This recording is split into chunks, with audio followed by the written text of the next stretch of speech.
A lot of hotels and places to stay now have these USB charging sockets built into the plugs. Now this is actually quite useful, especially if you've got children and you want a portable nightlight. So you can get something like this, probably costs you about £1 or two, and you can plug that straight in.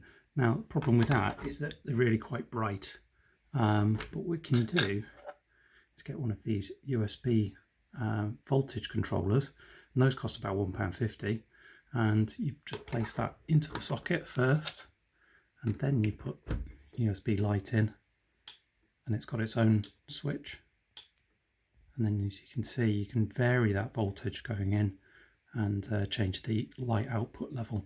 So it's really quite useful. You can also take this and plug it into a USB battery pack, but quite a lot of the battery packs, as soon as it gets quite a low voltage, it will just turn off the socket. So you have to put a fair amount of voltage through there to keep it on.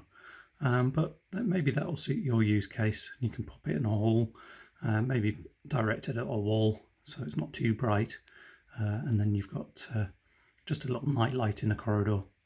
Anyway, I hope this helped. Thanks very much for watching. See you next time.